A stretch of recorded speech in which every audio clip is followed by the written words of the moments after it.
Good morning, students. Good morning to all. And last day we have studied about the new economic policies, and in these new economic policies we have studied the argument against the liberalizations, privatizations, and globalizations, and the favorable arguments of the LBGs. So today, just we will go to the next concepts. Today, just we will study about the industrial sector reforms. So, on the basis of new economic policies, what are the reforms was happened in these industrial sectors? So, our Prime Minister of India announced the new industrial policies on July 24, 1991. So, on the basis of new economic policies, so radically liberalized the industrial policies itself and deregulated the industrial sector substantially.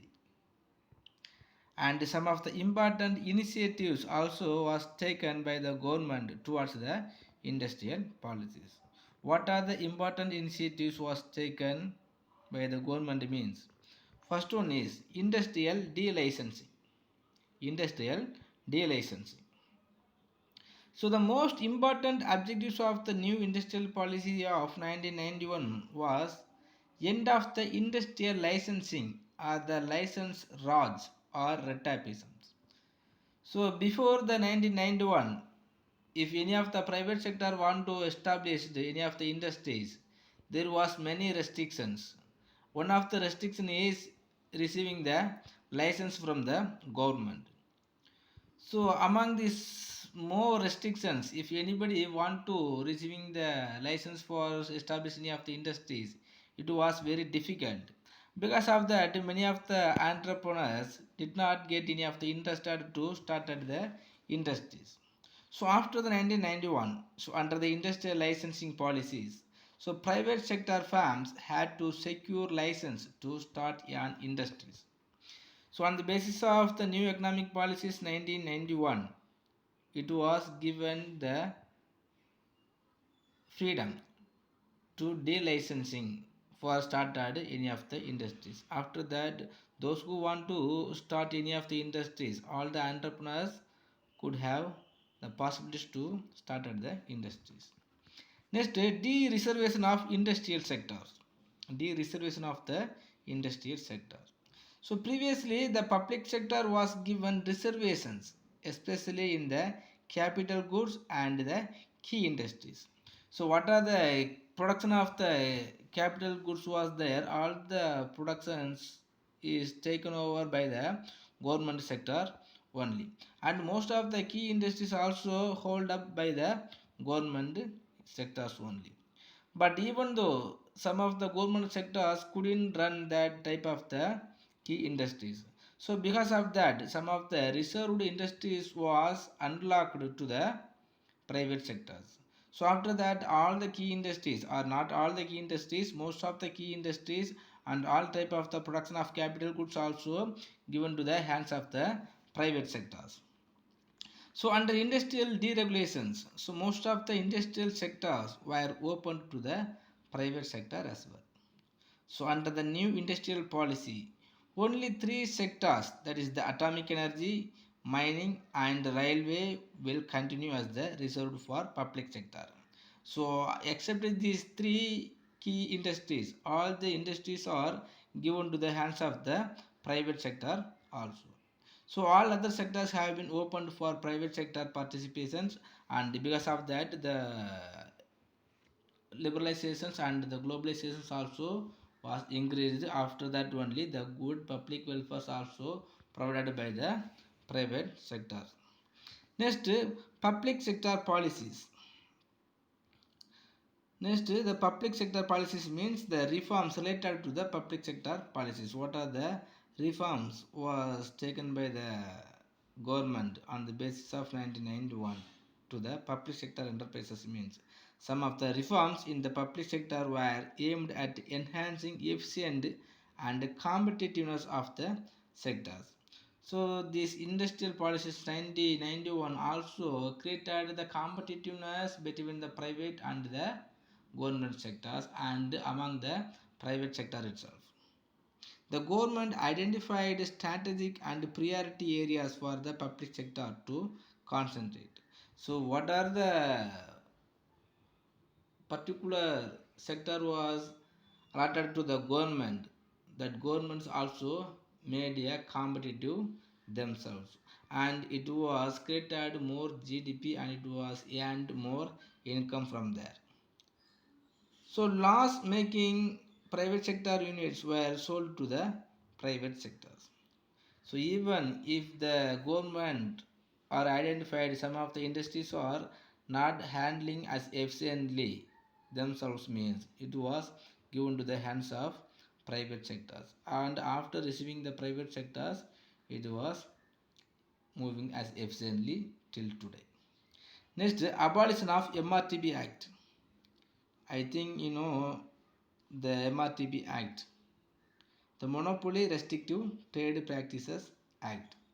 The new industrial policy of 1991 has abolished the Monopoly and Restrictive Trade Practice Act. Monopoly and trade restrictive means, so wherever the possibilities are there to become as a monopolistic in this common market, this act was abolished. And some of the restrictive trade practices. Restrictive trade practices mean some of the monopoliticians will never allow any of the new entrepreneurs into the market. So this is maybe considered as a restrictive trade practices, and some of the restrictive also was there by the government. So it was removed. So in 2010, the Competition Commission has emerged as the watchdog in monitoring competitive practices in the economy. The policy caused big changes, including emergence of strong and competitive private sector and the sizable number of foreign companies in India. So what are the, or wherever the possibilities, or however the possibilities are there, and it is equal to the, and the like that some of the problem also was there as equally. Next, foreign investment policies. So another major feature of the economic reform was red carpet welcome to the foreign investment and foreign technologies. So after the 1991 policies, so some of the government or the Indian government also made the carpet welcome to the foreign investment and the foreign technology. So after that only most of the foreign direct investment also came into our nations, and first handed technology also came into our nations. This measure has enhanced the industrial competitions and improved business environment in the country. So the government announced a specified list of the high technology and high investment priority industries wherein atomic permissions was granted for foreign direct investment. So foreign investment promotion board has been set up to negotiate with the international firms and approve foreign direct investment in selected areas. So even though the government did not give the permission to all the areas to make the foreign direct investment, it was given to the foreign direct investment on the particular areas only. Okay, students, the next concept is Agricultural Produce Market Committee. Agricultural Produce Market Committee. Simply or shortly, it was called as APMC, Agricultural Produce Market Committee. So this committee is a statutory body constituted by the state government in order to trade in agricultural or horticultural or livestock products. So normally it was given to the more importance of the agricultural and the horticultural. So improvement of the agricultural and the horticultural. So what are the functions were there in the hands of APMC mean? So to promote public-private partnership in the ambit of agricultural markets. If you are promote the public-private partnership in the ambit of agricultural markets, so the persons or the farmers and the consumers also will get more benefit. And to provide market-led extension services to the farmer. So market-led extension services means for the purpose of improving the production of horticultural and agricultural, what are the requirements are needed, that all the requirements are fulfilled by the government itself. Next, to bring the transparency in pricing system and transactions taking place in market in a transparent manner. Transparency in pricing system means, so we can all the persons also see or understood the pricing systems in which basis the price is going to fixed on the goods is will be transparency. And the transaction taking place in market in a transparent manner. Transactions mean, so the goods and services and the some other services also take place as a transparent manner. Next, to ensure payments to the farmers for the sale of agricultural produce on the same time. If any of the farmers sold their productions in this agricultural market or the horticultural market, within the same time they ensure that they get the salary. Next, to promote agricultural activities. So what are the activities had to be in the need of taking actions? So all type of the activities was taken by the government to promote the agricultural activity. Next, to display the data on arrivals and the rates of agricultural produce from time to time into the market. So nowadays all the foreign markets and some of the standard markets are doing some of the things that was taken by the APMC also. Next, agrarian crisis after reforms. So after 1991 reforms, what are the crises was happened in the agrarian sectors? First, high input cost. The biggest input for farmer is seeds. We know very well the biggest input for the farmer is seeds, because seeds is the important factor in the agricultural sectors. So before liberalizations, so farmers across the country had access to seeds from the state government institutions. So because 1991, sorry, before the 1991, so many of the institutions are there for the purpose of receiving the seeds, the different type of the seeds. So it was handling by the state government. The institutions produced own seeds and were responsible for their quality and price. So even if the state governments given the seeds, it was taken the full responsibilities for the production, the for the quality of seeds and the price for their commodities. With the liberalizations, India's seed market was opened up to the global agribusiness. So because of that, the seeds rate also has been increased, and the hybrid seeds also transactions transferring from one nation to another of the nations and one state to another of the states. So because of that, the quality seeds did not available in our peoples. So also following the deregulations, many state government institutions were closed down in 2003. So after the globalizations, so many of the state government, the institutions for providing the seeds was closed. So because of that, the price of that seeds also has been increased, doubled. So the farmers also affected very doubled. So seed price shot up and fake seeds made an appearance in a big way. Next, cutback in agricultural subsidies. So farmers were encouraged to shift from growing a mixture of traditional crops to export oriented cash crops like chili, cotton and tobacco.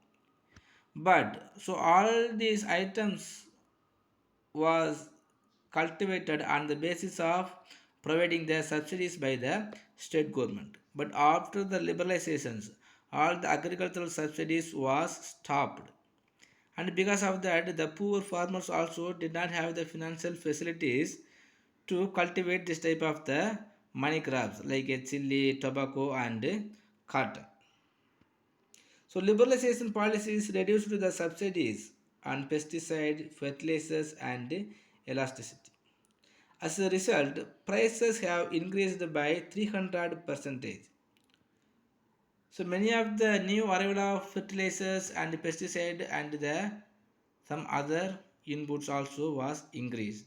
So because of that, the farmers did not have the possibilities to purchasing any type of the fertilizers. However, the prices of agricultural goods have not increased to the extent. Next, reduction of import duties. With the view to open India's markets, the liberalization reforms also withdrew the tariffs and duties on imports. Already we have studied if there is no restrictions or some of the import duties are reduced, what will happen? So our domestic entrepreneurs also will importing more goods, and if we are importing more goods from the another nations, what will happen? So the price of the goods will be reduced. So here however product or how much of product is produced by our local farmers, they will not get the good and reasonable prices for their commodities. So as a result, cheap imports flooded the market and boosting prices crops like cotton and pepper down. Next, paucity of credit facilities. So after 1991, the lending pattern of commercial banks, including nationalized bank, drastically changed. As a result, loan was not easily adequate. So before the 1991, some of the particular bank for the purpose of improving the agricultural and agrarian business, some of the bank was there to providing the financial facilities for the farmers and the other cottage entrepreneurs. But after the 1991, so the credit facilities also was stopped and paused. As a result, loan was not easily adequate. This has forced the farmers to rely on money lenders who charge exorbitant rate of interest. So again, after the 1991, some of the farmers was being in the need of borrowing the money for the local money lenders, and they will also fix the rate of interest as high. So automatically, these farmers was fell down in the poverty. Okay. Next, EXIM policy. EXIM policy means so export and import policies. So on the basis of new economic policies 1991, so some of the reforms also was taken in the export import policies. The government of India, Ministry of Commerce and Industry announced the new foreign trade policy on 1st April 2015 for the period of 2015 to 2020. So after the 5 years, so this policy also will be going to change.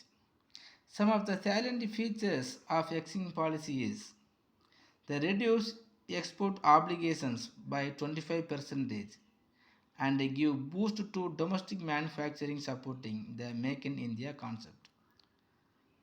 So on the basis of Make in India concept, the export obligations was reduced by 25 percentage and giving boost to the domestic manufacturing support. So the exim policy also increasing the boost for the manufacturing of host countries and reduced the export obligations by 25 percentage. So what were the product is going to produced, or what are the product is going to import from the another nations, it was manufacturing in the host countries itself. Next, as a step to the digital India concept, so online procedures to upload the digitally signed document by CA, CS, cost accountant are developed, and further mobile app for filling tax stamp duty has been developed. So normally the online procedures to upload all type of the certificate and all type of the documents has been developed. So it was developed on the basis of digital India concept. So what are the procedures was there on the basis of written document? It was changed up the digital method. Next, repeated submission of physical copies of documents available on exporter importer profile is not required. So once if the exporter import profile is uploaded, so it was enough. So repeated submission of physical copies of document was reduced. Next, export obligations period for export items related to defense, military, store, aerospace and nuclear energy to be 24 months. The export obligation period was extended from the 12 months to 24 months. Next, Exim policy is expected to double the share. The Exim policy 2015 to 2020 is expected to double the share of India in world trade from the present level of 3%.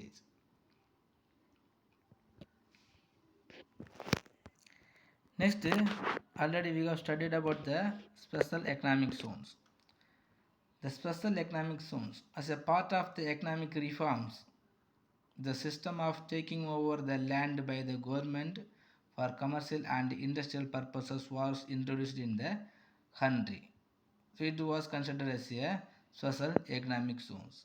So in these zones, the special economic zones, the broad range of special economic zones covers free trade zones, export processing zones, industrial parks, economic and technology development zones, high-tech zones, science and innovation park, free ports, enterprises zones and others also was increased.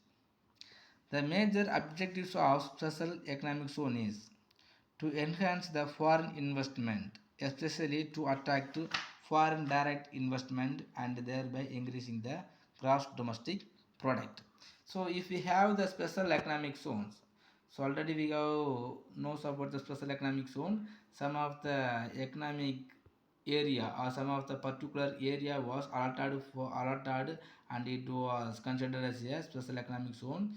In this area, the government will be give more importance to started and established the new industries and all the infrastructure facilities also will be given by the government itself.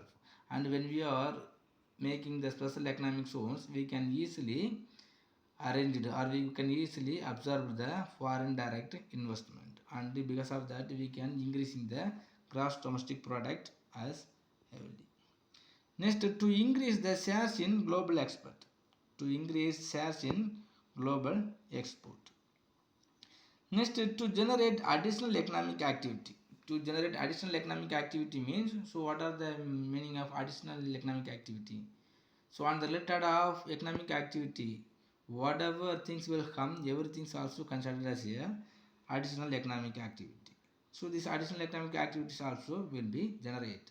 For the additional economic activity, for example, mean the additional economic activity mean so creating the employment opportunity and improving the standard of living of the peoples and the educational facilities, hygienic and infrastructure facilities, everything also will be increased.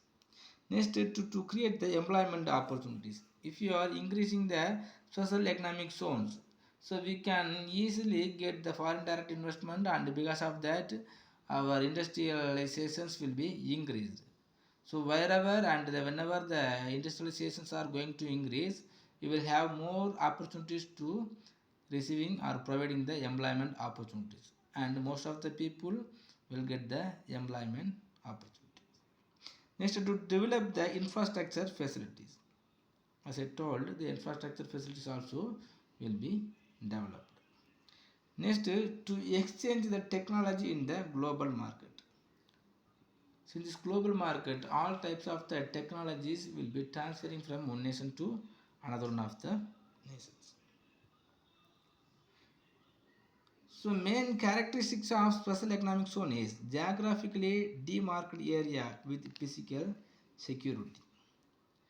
Next, streamlined procedures and having a separate customs area, also the characteristics of special economic zone. Next, the goods and service taxes. So this also we have studied already in many times in our subject.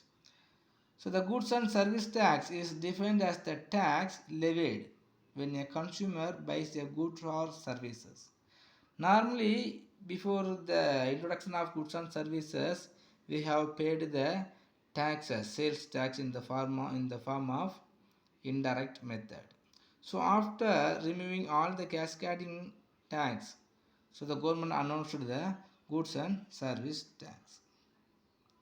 So the goods and service tax also has been classified as a different components, the CGST, SGST and IGST. CGST means the central goods and service tax, SGST means the state goods and service tax. The CGST is imposed by the central government and the SGST is imposed by the state government. Okay students, and some of the concept also is there, it is not necessary maybe. So if you have any doubt in these lessons, please ask me. And in this goods and service tax, our ninth lesson has been completed. So if you have any doubt in this ninth lessons, please ask me in these interactive section classes. Thank you.